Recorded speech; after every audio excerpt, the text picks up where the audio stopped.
So Ghost of Tsushima's Director's Cut and Iki Island expansion are now out, and after playing through it, I want to give you guys my thoughts, impressions, and a little bit of a review on the expansion. Welcome back to another video here on the channel today, my friends. If you've been around the channel for a bit, you know my reviews are a little bit, they're more loose. They're kind of off the cuff. They're not really as scripted and whatnot. I like to kind of just share my thoughts, just kind of off the top of my head, because I feel like they're more authentic. There is obviously, you know, pros to scripting things, of course, because it's more tight, but I like to do so more of kind of a loose conversation, if you will. So I'll have some gameplay and whatnot up on screen. I'm not going to go into any major spoilers, maybe some minor spoilers here and there, but I'm not going to spoil the major plot lines, of course, of the game. So let's just jump straight into it. So the actual story itself is not super long of the Iki expansion. It took me about 3.5 hours. It'd probably take you between 3 and 4 hours, depending, you know, give or take. Beyond that, we have obviously a bunch of side stuff as well. So even though the story is on the shorter side, which I think is probably normal length for like an expansion like that. I mean, if you look at games like Spider-Man Miles Morales, it was probably around the 5 to 7 hour mark, depending how fast you played through it. And that was an actual standalone game, whereas this is just like an actual DLC. It's an expansion to Ghost of Tsushima, and it'll run you about, I think it's like 20 or 30 bucks USD, whatnot. Of course, if you are getting the one that includes the upgrade from the PS4 edition to the PS5 edition, that's going to give you a little bit of extra cost, obviously, but I think it's worth it. That in and of itself, I won't talk too much about that, but it's just the one thing to say is it looks and it plays amazing. 60 FPS, super crisp in 4K, super beautiful visuals. I mean, it was already a beautiful game on PS4, and it just looks even better and even more polished with the upgrade. So I'll just leave that at that, because there's not a lot more to say about that. It looks stunning, and I mean, I think it's worth it if you like pretty visuals and buttery smooth frame rate. So beyond that, let's get back to the story portion. So the story takes you to Iki Island, and without trying to spoil too much, in the actual base game, something that happens to Jin's father early in the game that actually takes place on Iki Island. So you're revisiting the past, essentially. It's kind of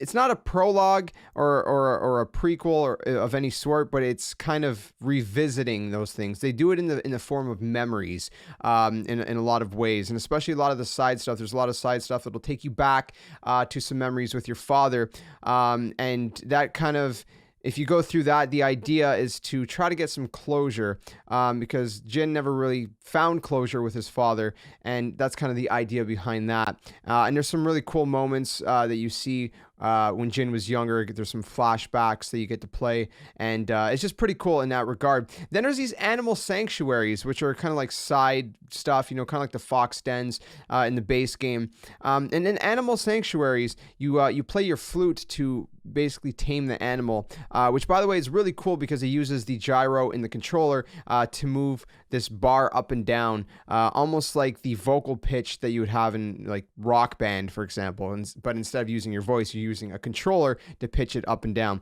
So that's really cool. But what's even more cool about that is regarding more flashbacks and kind of more backstory, if you will. That kind of touches on Jin's mother. And so in these animal sanctuaries, you hear a lot about Jin's mother, because Jin's mom would teach him how to play the flute. She would teach him about nature and things like that as well. So you get a little bit of backstory about her as well. So it's kind of cool to hear a little bit more about Jin's parents, because we didn't hear a ton in the base game. I mean, obviously there's some portions of Jin's father in the very beginning of the game, but beyond that, we didn't really know a lot about his upbringing with his parents. So it's cool to get a little bit more backstory, more so on his father's side than his mother's. It'd be cool to get a little bit more backstory with his mom to some extent, but what we do have is pretty good and pretty solid in and of itself. Now, again, like I said, the story will take you, I mean, if you really go fast, 3 hours. If you take your time, 4, you might even be able to push 5 hours with the story. Depends, again, how long you take. I would say the median is probably about 4 hours, give or take, for the story. And then additionally, beyond that, of course, you have Mongol Territories, right? So there's a bunch of Mongol Territories. I'm not sure exactly how many in my playthrough so far, and I haven't 100%ed it yet. There's about, I think I've encountered like maybe 4 Mongol Territories already. So, you know, there's a good chunk of them scattered across the island, a good handful. And then with that, of course, like I said, there's all those flashback memories, which are not part of the main story. Those are actually side stuff. And like I said, the animal sanctuaries are another thing. There's these archery kind of areas, which they're kind of difficult, to be honest, to get the gold. So they're tiered in gold, silver, and bronze, and you basically got to hit these targets in a set amount of time. So you really got to sharpen your archery skills for something like that.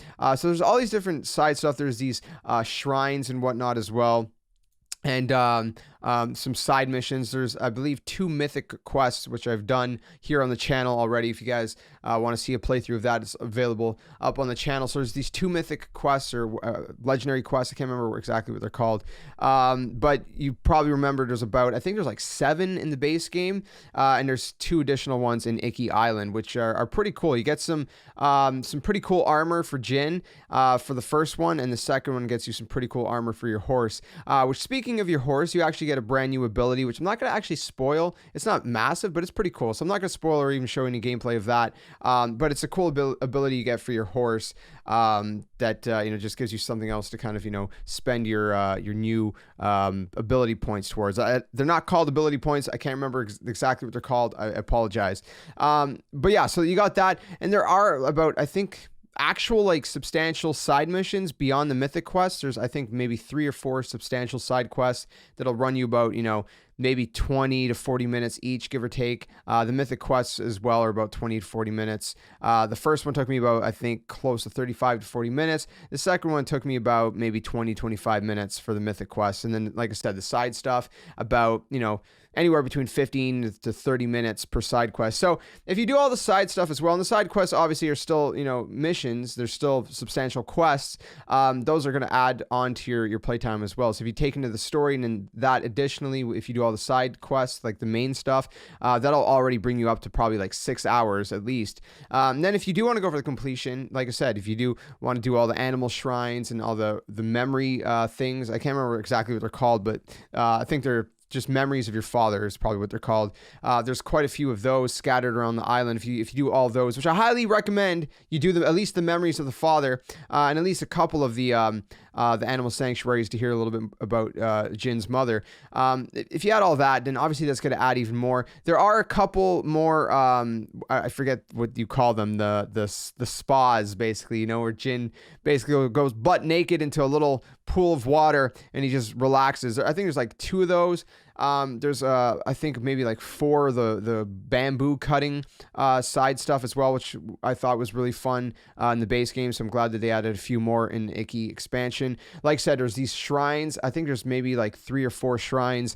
And the shrines will give you a poem, and then you got to figure out what to do. It could be anything from, you know, maybe wearing a certain set of armor in front of the shrine, or different things like that, that just kind of add to it. So all in all, I mean, there's a good amount of gameplay in this expansion. There's, again, if you're going for everything, like I said, there's also collectibles. There's 30 records of Iki if you do want to find those collectibles as well. There's also 30 Sakai banners, which you can look for as well, that can earn you a few new armor dyes and also a new saddle. So there's a bunch of stuff to collect, you know, armor and gear and collectibles and side quests and all that good stuff as well. For the animal sanctuaries, they're split up into 3. There's cat sanctuaries, deer sanctuaries, and monkey sanctuaries that you're going to find. And they each have their own charm that basically improves as you do each one, which is really cool. And of course, there are the haikus as well that have returned. I forgot to mention that as well. There are the haikus. There are the lighthouses. Like I said, the bamboo strikes, the hot springs. So there's a bunch of that in here. You know, there's, if I'm just ballparking it, there's probably about, for the animal shrines, there's probably maybe like 10. Like I said, there's about maybe 4 of the bamboo things, the bamboo strikes. There's about 2 hot springs, 2 or 3 hot springs. I think there's like 3 or 4 shrines. So, you know, it's a good chunk. So again, if you do the story, about 3 to 4 hours. If you do all the side quests with it, you're pushing about 6-7 hours. And if you do all the side stuff, I mean, you're pushing 10 to 12 hours probably at that point to get every single thing done and whatnot. So all in all, I think the expansion is really, really nice. Iki Island is a beautiful vista in and of itself. It's just a very beautiful environment. There's some areas that are just very lush and very, just vibrant, I guess you could say. Especially, certain times of the day, you'll see that certain areas on Iki Island are just really, really beautiful to look at. So all in all, I really enjoyed my time with the Iki expansion. I do think personally, yes, it is worth the money. It is worth getting. It's for the price. I think you're getting a good chunk of content and a good chunk of lore too. If you care about the lore, of course, of Ghost of Tsushima, and you want some, a good substantial amount of backstory, there's a lot in there. And there is something pretty substantial regarding your father too, and what happened to him and whatnot. I don't want to spoil it, but it's pretty substantial. Let's just leave it at that. So let me know what you guys think though in the comment section below. Have you played it? If you haven't, what do you think of it? If you've seen any gameplay, and let me know if this kind of sort of review helped you out. Let me know if you do enjoy these kind of unscripted reviews and whatnot, just kind of winging it, where it feels a little bit more, I guess, I feel maybe like a little bit more authentic. Not that scripted is not authentic, but that's maybe not the right word. But, maybe you get what I'm trying to say. Let me know if you guys enjoy these kind of looser kind of reviews and whatnot, where I just kind of talk about it and show you guys a little bit of non-spoilery gameplay in the background. Because I do enjoy talking about, like I said, I enjoy talking about games as much as I like playing them. So let me know if you have any questions down in the comment section below. All in all, I would probably give this expansion, honestly, I mean, it was really good. I really love the base game. I might even go as high as saying that it was a 9 out of 10, but let's go with an 8.5. Let's go with an 8.5 out of 10. I think the story was pretty solid, and there's a good amount of content to do, and I just love the environment of Iki Island, and I cannot wait to see whatever the future holds for the Ghost of Tsushima series. So thanks for watching. If you guys are new here, be sure to stick around for a whole lot of other gaming content. Like I said, we play the games and we talk about the games, the best of both worlds here on the channel. I'll see you guys soon in another one, and until then, game on. Thanks for watching. Ghost of Tsushima!